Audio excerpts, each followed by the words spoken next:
Se eu tivesse que dar um prêmio geopolítico joinha do ano, com certeza iria para a Turquia. Uma série de destaques, hein? Nagorno-Karabakh, é a questão, por exemplo, da Síria, é a questão de intervenções estrangeiras, é a questão de acordo, por exemplo. E mais uma vez a Turquia ela se mostra forte, querendo pleitear, querendo fazer a negociação para acordo entre Rússia e Ucrânia a respeito de Zaporísia, a maior usina nuclear da Europa, e também ameaçando os gregos pela disputa de algumas ilhas aí, no Mediterrâneo, num pedacinho dele pelo menos, chamado de Mar Egeu. Estados Unidos anuncia um pacote bilionário para a Taiwan, depois de uma série de pacotes também bilionários para a Ucrânia. Qual é a intenção dos Estados Unidos? E também a gente vai ter uma votação super importante para o Chile, mas eu diria que até para a própria América Latina, América do Sul pelo menos, visto que o Chile é o país de maior IDH e está passando uma mudança bastante significativa. Será que a nova Constituição vai ser aprovada? O que essa Constituição diz e por que houve a mudança?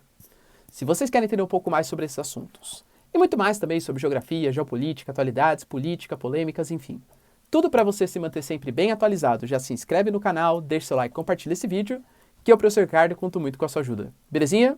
Para quem não sabe, pessoal, sou candidato a deputado estadual pelo estado de São Paulo, meu número é 23333 e eu conto muito com seu apoio para que de maneira orgânica, visto que eu não uso fundo eleitoral, pela maneira como ele é feito hoje, tá? Esteja bem claro isso, mas eu preciso muito do seu apoio para conseguir superar esses velhos tubarões aí da política que gastam seus milhões, enfim, em propaganda. E eu conto muito com o seu apoio para conseguir ser a ponte entre você, população paulista, e a Lesp, visando melhoria na educação, saúde, renda, enfim, outros aspectos importantes. Me siga nas redes, @prof_Ricardo Marcílio, que eu conto com muito mais detalhes ali. Quem sou eu também político, além de eu aqui professor. Tamo junto? Então bora lá pro vídeo, pessoal. Seguinte. A Turquia, de fato, está se destacando, né? A gente tem, por exemplo, a interferência da Turquia no conflito em Nagorno-Karabakh, que é o conflito que envolve os armênios e os azeres. E esteja bem claro que a Turquia está do lado do Azerbaijão e, para variar, contra a Armênia, né? Convenhamos. A Turquia está com bastante destaque na tentativa de combate aos curdos, visto que até agora Suécia e Finlândia não entraram para a OTAN pelo veto da Turquia por supostamente os dois países abrigarem membros do PKK, que é a principal liderança dos curdos, e a Turquia está pleiteando fazer uma incursão no território da Síria, mesmo Bashar al-Assad, liderança da Síria, sendo aliado do Irã e da Rússia, por conta da presença dos curdos no território da Síria. Ou seja, a Turquia está toda esse ano. E está querendo agora, além de mediar, ter conseguido fazer um acordo entre Rússia e Ucrânia para que o porto de Odessa fosse liberado para exportação de grãos, está querendo mediar agora a questão em Zaporísia, a maior usina nuclear da Europa, que abastece aproximadamente aí de 20 a 25% da energia elétrica da Ucrânia.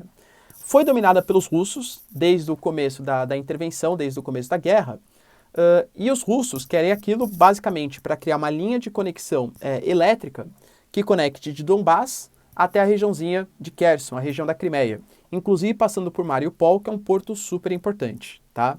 Só que os conflitos ali eles são constantes. Aí a Rússia acusa a Ucrânia acusa a Rússia, enfim, no final das contas, a gente teve, inclusive hoje, pela segunda vez, aconteceu também na semana passada, a queda de energia. E vocês entendem que queda de energia significa que não tem energia para resfriar os reatores. Existe um risco de acidente bastante grave. Um acidente que tende a ser 10 vezes pior do que foi em Chernobyl, também na Ucrânia, só que em 1986. Então, por essas preocupações, a AIEA, Agência Internacional de Energia Atômica, já fez uma visita, saiu recentemente, e a Turquia está querendo se colocar como a mediadora. A Rússia aparentemente já aceitou, né? O Putin está um pouco mais próximo do Erdogan, e a Turquia aparentemente ainda não falou com a Ucrânia, com Zelensky. Vamos ver se ele vai aceitar. Além disso, a Turquia também ameaçou mais uma vez os gregos. Para quem não sabe, galera, os dois têm, assim, disputas históricas pelo domínio do territorial. Você tem o Chipre, por exemplo, que é uma ilha do Mediterrâneo dividido, né, metade Grécia, metade Turquia. Você tem algumas ilhas que não existe um consenso, a Turquia acha que é dele, a Grécia acha que é sua também. E, inclusive, isso já foi motivo de uma série de tentativas de invasões. Inclusive, na década de 90, quase que os dois países, mesmo sendo membros da OTAN, chegaram às vias de fato. Um dos motivos pelo qual a União Europeia nunca aceitou a Turquia no bloco, pelo menos é o que eles alegam de maneira oficial, é que a Turquia tem conflitos, por exemplo, com a Grécia. Bom, o Erdogan criticou os gregos, falam que a Grécia está utilizando uma retórica de não deixar aviões turcos passarem por cima de ilhas gregas, porque na verdade a Grécia considera que são gregas, mas a Turquia não, que está tentando expandir a ocupação em outras ilhas, aumentando o seu domínio marítimo. Isso é totalmente contra a legislação internacional. A Turquia falou: Grécia, vocês já perderam no passado, inclusive utilizando elementos históricos. Vocês querem perder de novo territórios? Ou seja, a Turquia deu mais uma provocada na tentativa de expansão dos gregos no Mar Egeu, pedacinho ali do Mar Mediterrâneo. Estados Unidos anunciou mais um pacote bilionário de ajuda agora a Taiwan, 1,1 bilhão, para a defesa contra os chineses. Lembrando que Taiwan garantiu que qualquer tipo de incursão, a partir faz uns 4 ou 5 dias, qualquer tipo de incursão da China continental, da República Popular da China, no que Taiwan garante que é o seu território, seja espaço aéreo ou espaço marítimo, esse elemento, esse avião, esse navio, esse drone, enfim, que fizer essa incursão vai ser alvo de ataque. E entenda o risco disso. Se Taiwan atacar um alvo chinês, obviamente a China autorizaria supostamente uma intervenção em Taiwan, que é um grande aliado dos Estados Unidos. Estamos falando aí de 2 potências bélico-nucleares na disputa de uma ilha. Ou seja, os Estados Unidos armando mostra bastante, né, esse imperialismo dos Estados Unidos na tentativa de contenção dos avanços internacionais. Outros países já participaram. A Alemanha anunciou que vai mandar mais tropas, vai mandar navios de guerra, né, para a região de fronteira, ou seja, está esquentando a coisa na bacia do Pacífico. E para finalizar, pessoal, a última informação aqui está acerca da votação que vai acontecer amanhã. Amanhã, dia 4 de setembro, a gente vai ter a votação da nova Constituinte chilena. Para quem não sabe o que está rolando, ainda durante o último governo Sebastián Piñera, começaram algumas problematizações, algumas questões relacionadas ao que representa a Constituição do Chile. E aí você tinha 2 problemas principais. Primeiro, a Constituição foi feita durante a época do Pinochet, ex-ditador chileno. Economicamente o Chile cresceu, etc. Não interessa. O Chile quer apagar o que eles consideram como essa mancha da história deles, da ditadura Pinochet. Então precisamos de uma nova Constituição. Além disso, a Constituição chilena, ela tinha um caráter extremamente liberal, que foi importante economicamente. Poxa, é só ver o Chile, por exemplo, hoje, é o país de maior IDH da América do Sul, percebe? Só que algumas questões estavam pegando, como, por exemplo, falta de acesso à saúde, a questão da previdência e alguns direitos sociais. Aparentemente, a população chilena estava clamando por uma Constituição mais social-democrata, que garantisse alguns direitos a mais, tá? Prova disso, a gente teve a saída do Piñera e a eleição do Gabriel Boric, que claramente é um cara muito mais à esquerda e coaduna mais com essa Constituição. Quando o Chile ele convocou essa Constituinte, era uma Constituinte com várias cotas, várias participações, né? Então 50% homens, 50% mulheres. Todas as lideranças indígenas, Mapuche, etc., estariam representadas ali. Tanto que quem redigiu a liderança dessa nova Constituinte foi uma liderança Mapuche, talvez o maior dos povos indígenas que vivem no Chile. Bom, essa Constituição foi feita e ela vai ser colocada para plebiscito, para votação. Professor, e se a Constituição não for aprovada? Fica a Constituição do Pinochet, aí estou especulando, tá? Penso eu, que vai ser convocada uma nova Constituinte. Por quê? Porque 80% da população, à época, não queria a Constituição do Pinochet. Talvez eles não queiram essa que está vindo agora também, que é o que eu penso que vai acontecer pelas pesquisas eleitorais. Mas não porque eles querem a do Pinochet. Então, possivelmente, uma nova Constituinte, com outras pessoas sendo eleitas, vai ser convocada. Essa nova Constituição, ela traz algumas mudanças bem importantes. Por exemplo, ela pleiteia a igualdade de gênero.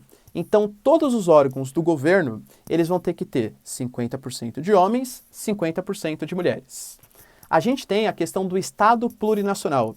Então, as 11 etnias, os 11 povos indígenas, que antes não eram reconhecidos como povos de fato chileno, agora eles vão estar representados na Constituição e eles vão ser bastante autônomos.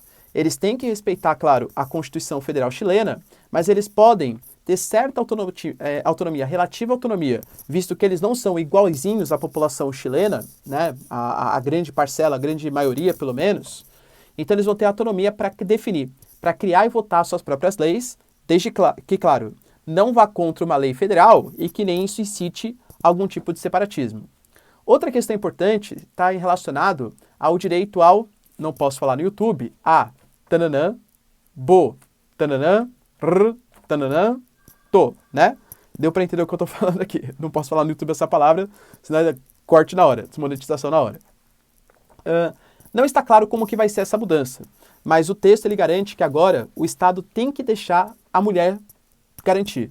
Muito possivelmente vai ser a base para que algum tipo de projeto de lei legisle sobre esse fato. Hoje, o Chile ele se comporta da mesma maneira que o Brasil, ou seja, é legalizado em alguns casos. Risco à vida da mãe, a questão de anencefalia, no caso dos bebês, e também em caso de tananã, tananã, pro, né? Enfim, entenderam o que eu tô falando, tá? Aí pode também.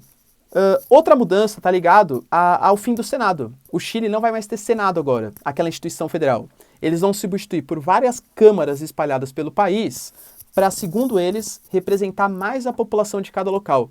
Eles querem ter uma vida política em que a população tenha mais voz para conseguir exigir mudanças frente ao poder central chileno. E claro, talvez uma das questões mais importantes, que está ligado a direitos sociais. Vai ser criado um sistema previdenciário público. Até então, o Chile era um regime de capitalização, que a população mais pobre tinha grande parte aí que tinha acesso a metade do salário mínimo, porque o cara contribuiu muito pouco, ou então o cara tinha muito trabalho informal durante a sua vida e não conseguiu contribuir para a sua própria aposentadoria, e também um regime público de saúde, para garantir algum tipo de dignidade para aqueles que não conseguem pagar a saúde. Professor, então é boa a Constituição? Então, ela garante mais direitos, isso quer dizer que é mais pesado, né? O Estado um pouco mais custoso. E aí? O que vale a pena? Será que o Chile vai continuar crescendo com essa nova Constituição? É necessário que o Chile garanta direito para os mais pobres, mesmo isso pesando um pouquinho no orçamento? Cara, como que isso pode ser feito? Como que isso vai ser manejado? É o que vai ser discutido pela população chilena. O que você pensa? Tende a ser aprovado? Deixa aí nos comentários. Quero saber a sua opinião. No mais, galera, se vocês curtiram o vídeo, tamo junto, beijos, abraços e tchau, tchau.